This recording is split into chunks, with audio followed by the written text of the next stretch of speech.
Selamat pagi, perkenalkan nama saya Yopian Wisrianto. Saya dari Teknik Industri Angkatan 20.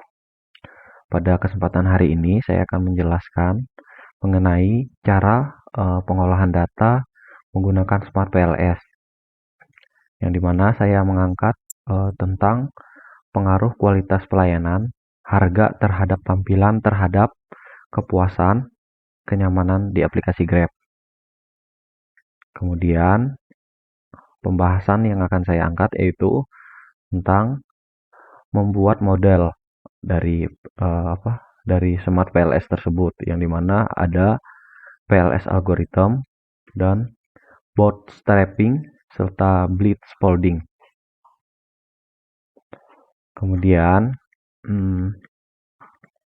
data yang saya ambil atau data yang saya gunakan yaitu data Smart PLS dari data kuesioner yang telah kami kumpulkan, yang dimana data kuesioner tersebut terdapat pertanyaan-pertanyaan dari responden yang dimana berjumlah 45 responden.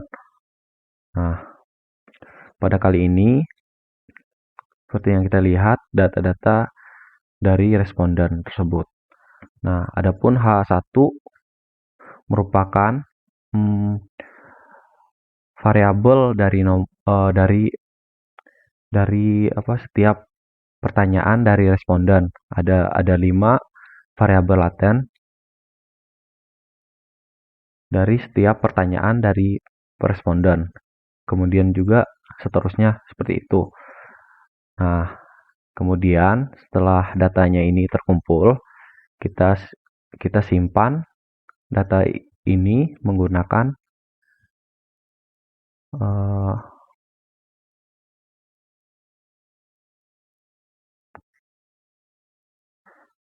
model CSV, kemudian kita save. Nah, setelah itu tujuannya apa? Supaya data ini dapat terbaca saat digunakan di dalam Smart PLS. Kemudian kita masuk dalam Smart PLS-nya. Nah, setelah kita masuk, kita akan melihat tampilan awal yang ada pada Smart PLS tersebut. Nah, di sini ada 2 toolbar, yaitu Project Explorer dan Indikator. Nah, langsung saja kita buat project yang baru. Kita klik New Project. Kemudian kita masukkan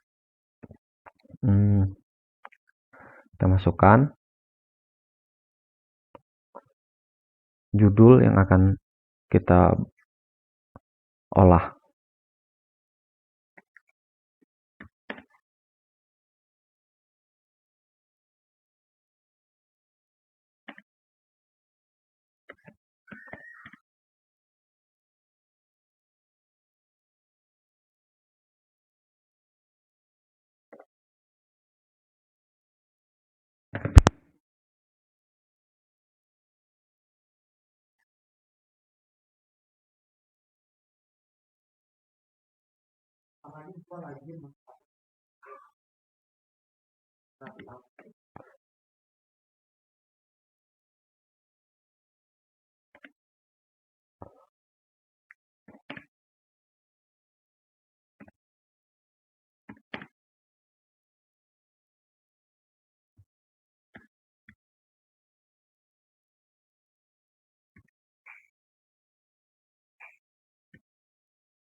Nah, setelah itu kita klik OK.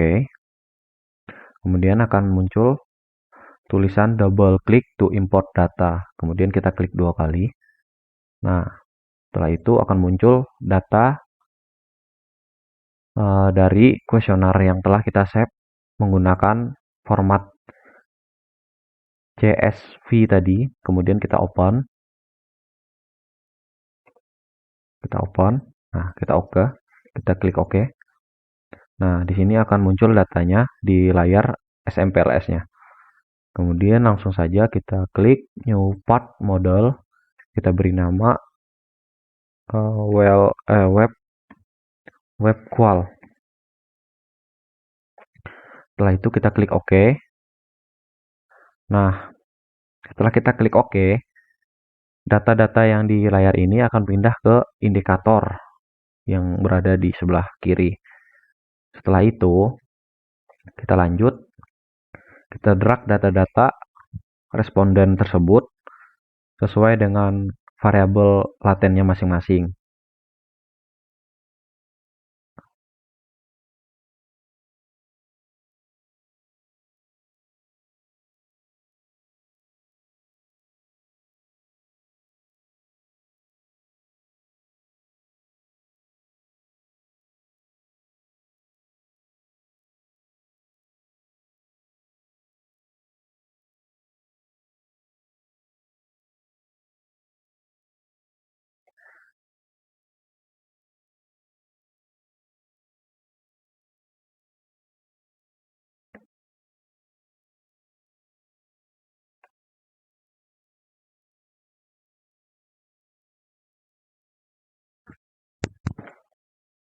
Nah, setelah itu kita rapikan variabel y-nya. Nah, setelah dirapikan, kita akan merubah nama dari variabel latennya sesuai dengan variabel tersebut.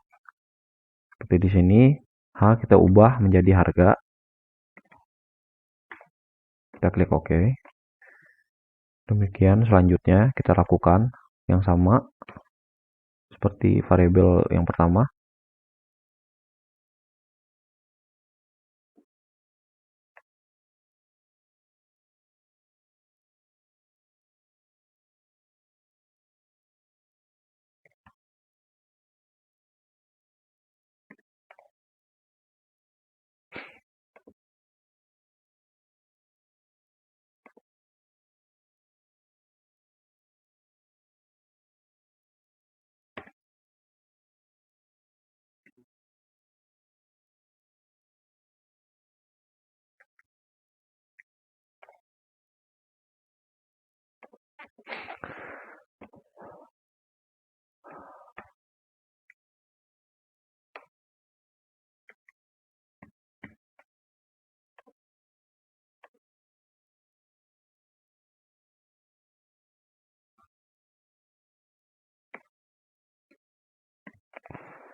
Kemudian setelah itu, setelah tiap variabelnya dinamakan, kita akan menghubungkan setiap variabel y dan dengan x-nya. Kemudian kita klik connect. Nah, di sini akan muncul tanda panah seperti ini. Langsung saja kita hubungkan dari setiap variabelnya. Kita hubungkan seperti ini.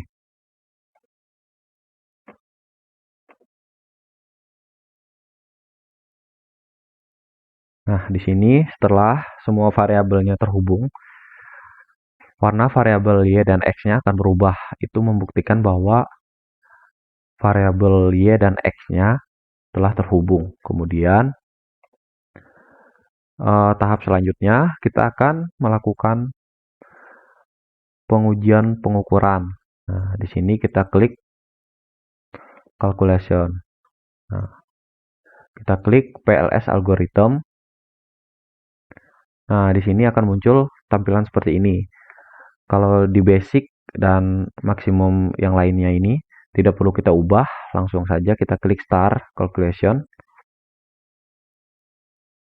Nah, di sini akan muncul data seperti ini.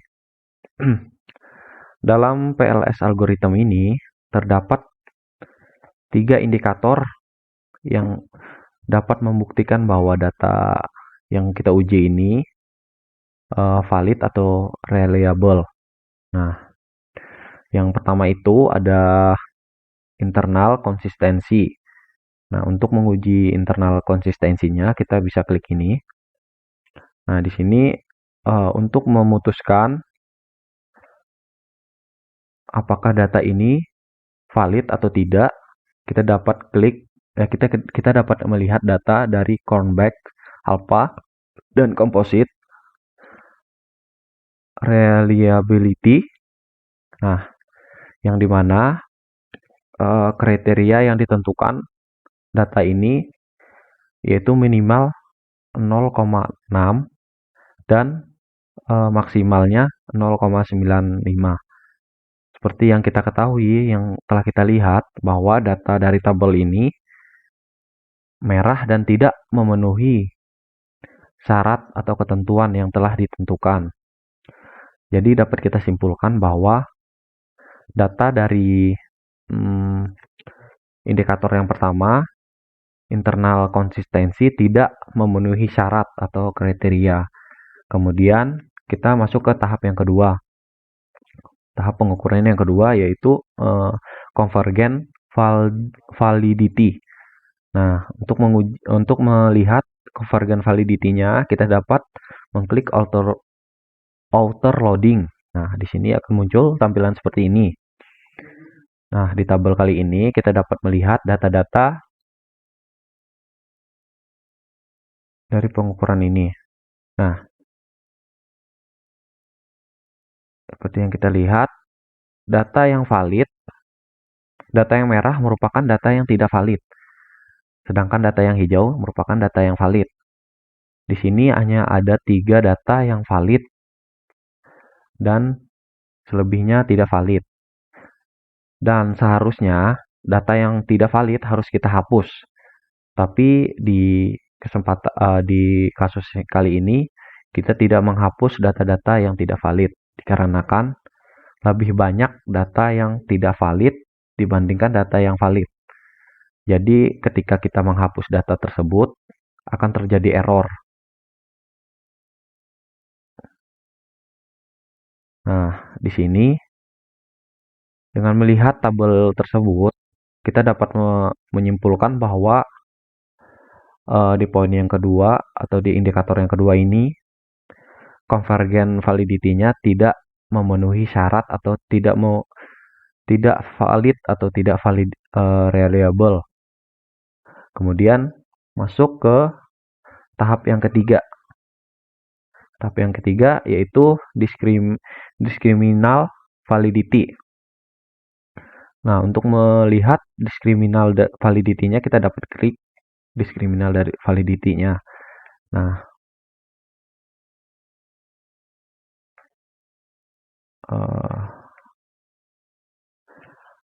discriminal validity ini dikatakan memenuhi kriteria apabila overloading setiap indikatornya pada suatu variabel laten harus lebih besar dari nilai dari cross-loading terhadap variabel yang lain.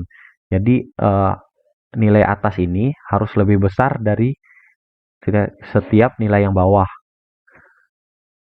Seperti harga dengan harga nilainya harus besar dari kenyamanan dan harga. Kemudian demikian juga yang lainnya. Nah, dari data ini kita dapat menyimpulkan bahwa dari diskriminan validity-nya bahwa data tersebut valid. Nah, sedangkan dari dua indikator internal konsistensi dan convergent validity tidak valid. Jadi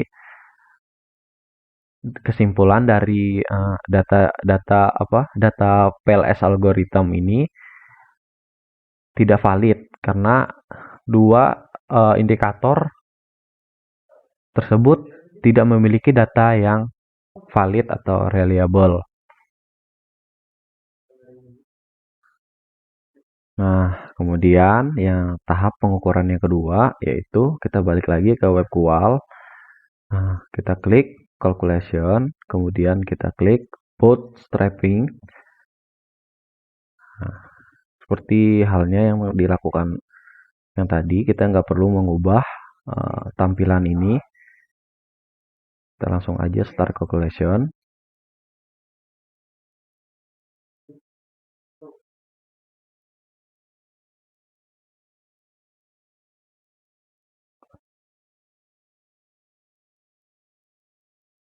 Nah, di sini muncul data seperti ini. Untuk membuktikan bahwa data ini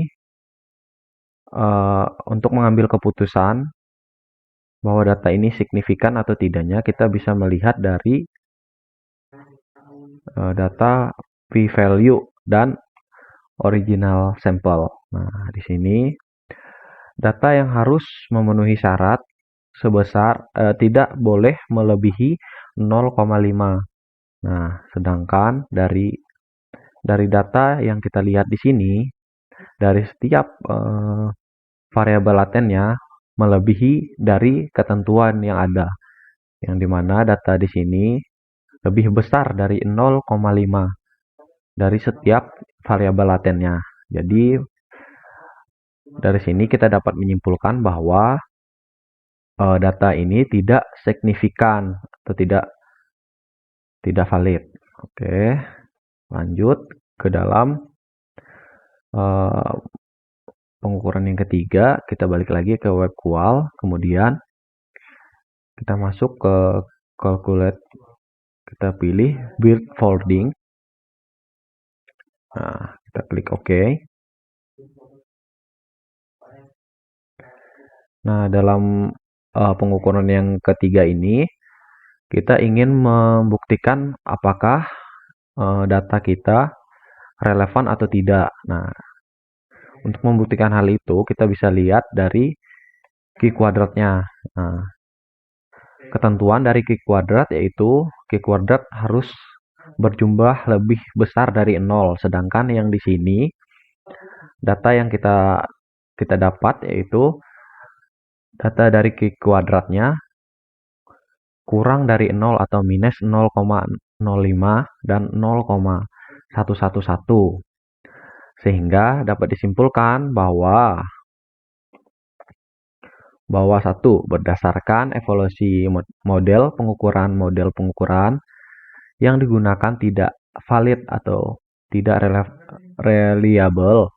Hal ini dikarenakan berdasarkan indikator internal, konsistensi nilai Cornbat, alpha, dan composite reliability kurang dari 0,6. Kemudian berdasarkan indikator convergent validity, nilai pada autoloadingnya dari 27 pertanyaan hanya 3 yang memenuhi kriteria, yaitu nilai autoloading dari lebih dari 0,7. Selain itu, dilihat dari nilai EV, average variance. Model ini hanya variabel kenyamanan yang memenuhi kriteria, yaitu sebesar 0,597, sedangkan variabel kepuasan kurang dari 0,5, yaitu sebesar 0,369. Namun pada indikator terakhir, yaitu diskriminan validity, model pengukuran memenuhi kriteria di mana outer loading setiap indikatornya pada suatu variabel laten lebih besar daripada cross loading terhadap variabel yang lain. Sehingga dikarenakan dua indikator tidak memenuhi kriteria, maka disimpulkan bahwa model pengukuran ini tidak valid dan tidak reliable. Kemudian yang kedua, berdasarkan nilai R-square, diketahui bahwa ketentuan variabel independen secara bersamaan terhadap masing-masing variabel dependen, yaitu untuk variabel kenyamanan sebesar 59% dan variabel kepuasan sebesar 30%. Kemudian poin yang ketiga, kekuatan hubungan antara variabel laten dan model struktural tidak signifikan atau tidak berpengaruh. Hal ini dapat dilihat dari pada kolom p-value dan original sampel. Seluruh nilai p-value-nya melebihi 0,5 yang dimana tidak sesuai dengan ketentuan yang ada. Kemudian poin nomor 4, berdasarkan hasil build folding di mana nilai Q kuadrat lebih dari 0 untuk kedua variabel dependen, maka dapat disimpulkan bahwa model ini tidak relevan untuk memprediksi kedua variabel dependen tersebut. Nah, demikian presentasi yang dapat saya sampaikan.